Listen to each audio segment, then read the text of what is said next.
YouTube, this is the Duke with another amazing old school bike build.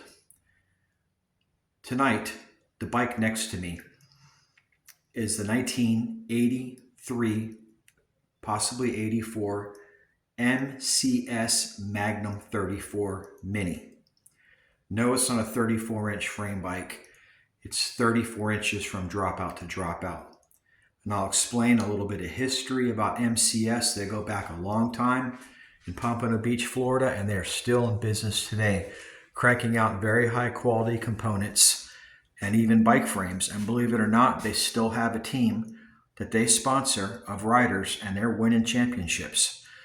Funny thing about MCS is in 1990, when I was in France, they won a championship race over there, and I was there to see it. And it was something else, man. We won the Tour de France that year with Greg LeMond, and MCS won a BMX World Championship on the frame I'm about to show you. And this frame has a lot of history. I got this from a prior MCS factory racer that was a buddy of mine in Miami. And he happened to contact me after 25 years and say, hey, man, I got some stuff. Would you be interested in buying it? I said, heck yeah. So he got me this really cool frame. So I'm going to show you the frame, and I'm going to talk to you a little bit about the history of what went into making this magnificent bike and putting this team together to do what they did. And they're still around today. Not many people can say that after almost 40 years. MCS can. All right, guys and girls, this is going to be video one of a series that I'm going to be doing on this MCS build, the Magnum 34. And like I said, it's 34 inches from that front fork dropout to that rear dropout. It's just a 20-inch bike frame. Now, let me give you a little bit of history about MCS. In 1976, MCS was formed by a guy named George Esser and Rick Connolly. And no, that's not Sean Connery's brother. It's Rick Connery. They had a motorcycle shop, believe it or not, in Pompano Beach.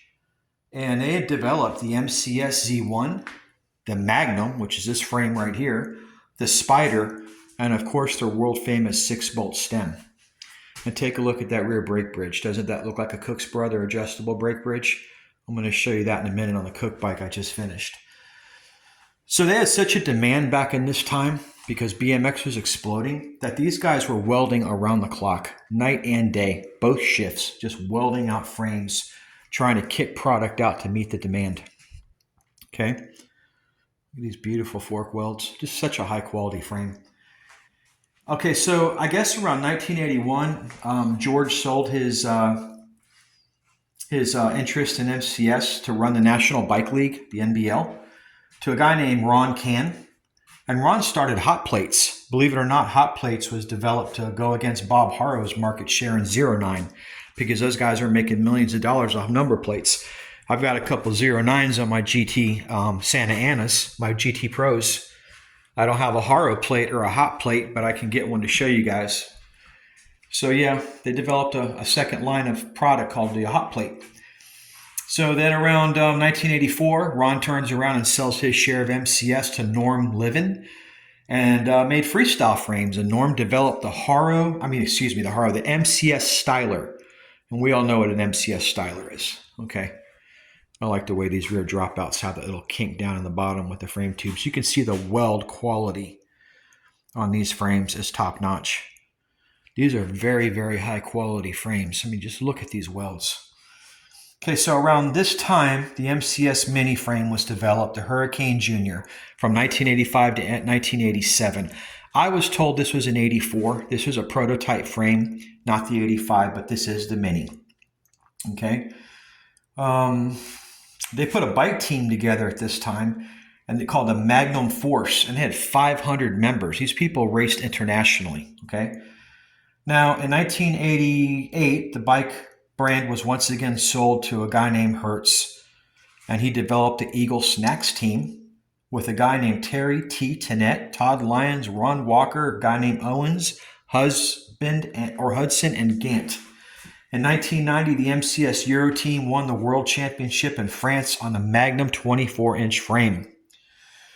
Once again, it was sold in 1991 to Jeff DeVito, and he started a distribution company called Custom Cycle Supplies, and he formed Bully Brakes. And I believe that to this day, Jeff still owns the company. I'm not 100% sure because I stopped following MCS around the early 90s. But if you guys want to get more information on them, you can go to their website, and they will give you the full scoop on their company all the way till modern times. Let's stand back and take a look at this bike frame. So like I said, I stopped following this brand in the early 90s, and I wasn't aware that they were still in business all these years. I haven't seen many MCS bikes for sale, but then again, I don't go into bike shops anymore and look for them. So why would I see one? Kids around my communities where I've grown up in the past 30 years are still riding around on department store bikes. So I'm not going to see them riding one, but I guess those of you guys out there that are familiar with bicycle racing and bicycle racing tracks, you're still seeing the MCSs out there at those tracks. And I'm sure some of you guys watching this video are probably very familiar with the product line. I put some MCS products on the Cook Brothers I just built, and I want to show you a little bit of compare and contrast of how much similarity these two frames have. They're very high quality. The MCS frame I'm showing you is the same quality as the Cook Brother. The same thin wall 4130 chromoly, the same OD, very, very similar. They both achieve incredible lightness because they use this really thin wall 4130 tubing. And I'm going to show you what makes them so similar in so many ways. So on the MCS Magnum, we've got what's called an adjustable rear brake bridge. And all that means is instead of a hole, they give you just an oval opening where you can slide the brake caliper up and down to custom fit your rear wheel. Because a lot of times when you have just a hole back there, the brake pads will not reach the rim. They'll only reach the tire, and then you're going to get into a lot of trouble. Cook does the same thing on their frame. I just did a video on this bike, which I uploaded yesterday. So if you guys want to see this amazing 79 Cook Brother bike, go into my library and you can pull the video up. It was just loaded. There's no commercials. It's a straight through shot of nothing but pure eye porn for you to look at. And here we go on the weld quality once again. Beautiful, just like on the Cook Brother racing frame. You'll notice on the MCS, they kind of do something unique with the rear end. They taper inward the rear dropouts. They do that by bending the bottom of the tubing in a very unique way. And they bring the rear dropouts in closer. That's because you're going to be using a 1 3/8 inch rim on this bike. And in order to achieve that from the standard frame, they had to bring it in probably a total of 1/4 of an inch on each side to try to bring that in closer to fit that miniature rear wheel. This is a product that I bought actually from MCS recently. They make the lightning cable. It's a very high quality cable. I used it right here on a vintage set of Dicont brakes on my Cook bike. And I'll probably be using a lot of MCS parts to put this together. I'm going to contact them and see if they're still manufacturing a bottom bracket because this is a Euro bracket that's threaded and it looks like at the most it's 2 inches. I don't know what the actual diameter of this is, but it doesn't look like more than 2 inches. And I'm going to have to try to find a bottom bracket for that. I don't know the circumference and I do not know the diameter, but we can figure that out. And remember in geometry class, if you want to find out circumference, all you have to do is find the point from the center to the edge, which is called the radius, and you multiply that times 3.14, and that gives you the full circumference.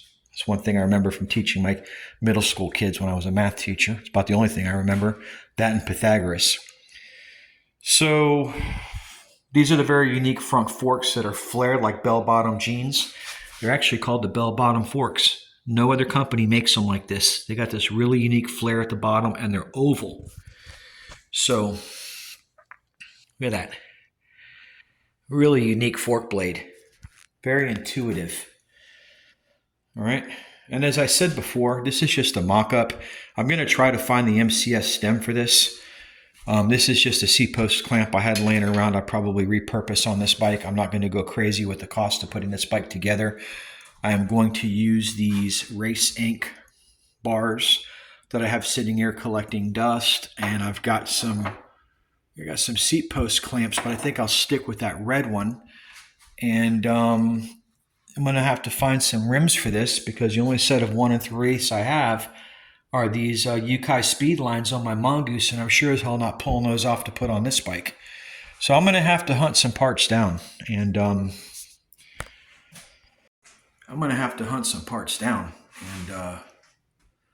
it's not going to be easy putting this bike together. This is going to be a while before I start getting this thing to come together, because this is going to take some difficult parts for me to hunt down. And I imagine because they're so rare, like that bottom bracket and those cranks, they're not going to be cheap. So I don't know how far I'm even going to go with this build. If it gets to the point where I try to find parts and people are asking really stupid money for them, I'm going to cease and desist this build. That's going to be the end of it, because this bike is not enough of a high dollar bike to justify putting crazy money in. I've told you in my prior videos that you got to keep your head when you're doing these things. You can easily blow the budget on cranks, bottom brackets, stems, bearings, bars, wheels. It all adds up, people. It adds up fast. So you have to be able to keep a cool head about it. And the thing about these bikes is they really don't bring huge money. Even an old girl like her, the MCS bike for some reason is just not on the level of GT. It's not like a Redline. It's not like a Torker. It's not even like a CW. It's in the hierarchy of like an off-brand bike like a CYC. Very nice bikes, but just not very much in demand. So it's like a CYC. It's like a Schwinn, top-of-the-line Schwinn Predator. I don't know what to really compare it to, because even though it's such a high-quality bike and it's made so well, it just isn't really something the collectors want to really get their hands on. The styler in chrome, yes. But these old Magnum bikes, they're nice conversation pieces. Nice to take to a bike show, but you're going to get about as much attention off one of these as a Fuji. Actually, the Fuji that I have over here, the 750X, that might actually bring more attention than that Magnum by MCS. But it's a beautiful frame. It deserves to be built, and we're going to put it together. So stay tuned. Like or subscribe if you're not a already existing subscriber. Smash that like button and ring that bell.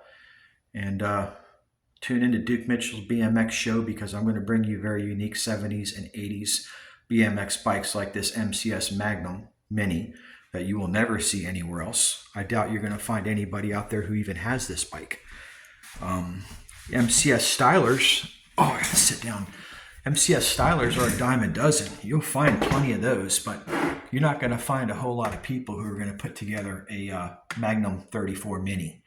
So if you like the Mini series or the Junior series BMX bikes, stay tuned and watch my videos. They're not as popular as the full 20s, because demographically there just aren't men out there who want to ride in a mini size 20. That's the reason why 16s and 18s do not sell.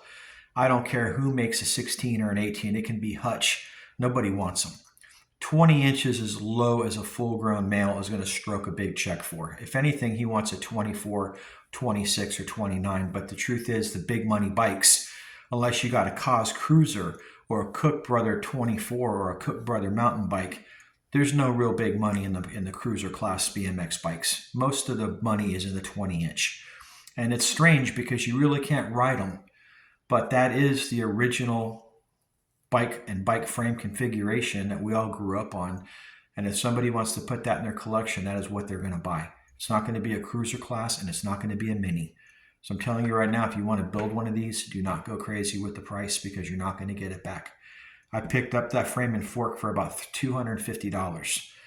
I got a sticker put on there from MCS in Pompano Beach. They had one laying around that was 35 years old that matched that bike.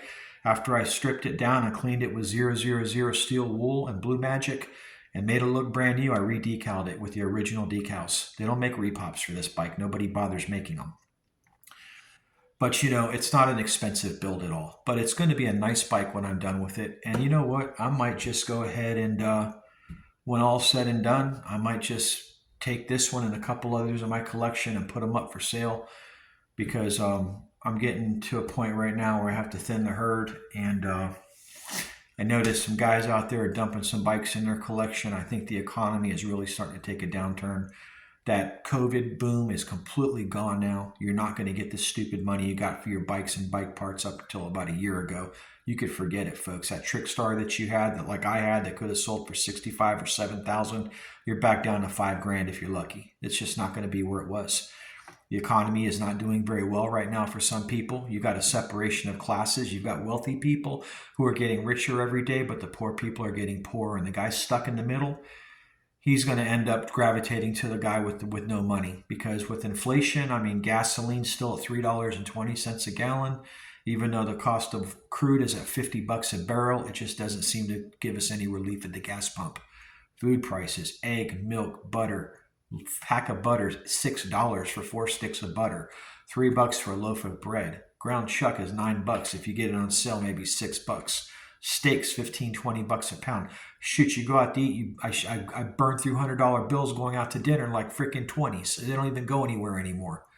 It's ridiculous. Of course, I do pay for everybody who goes with me, so that doesn't help. But the truth is, money just doesn't go far anymore.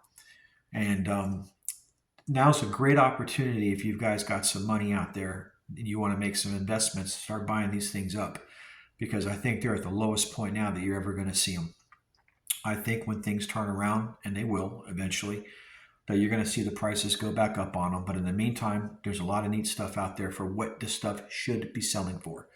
It's not selling for the crazy price that it was bringing for the past 3 years. Those days are done. So you can pick up some pretty good bargains right now. And any of these bikes that you see here in my collection, if you guys want to know what these bikes sell for, what they're worth, just ask me below in the comments section. I read my comments every day and I'll respond back. And I'll tell you what it is, whether you want a Schwinn, a Mongoose, Predators are great bikes for the money. Mongooses are always a good value.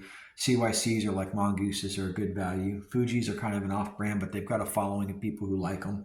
GTs are always going to sell. Anything from 1980 to 1988, it's gone. Forget about the mid-school, but the old stuff is good. Redline's always going to sell. The MX2 and Pro line, like money in the bank.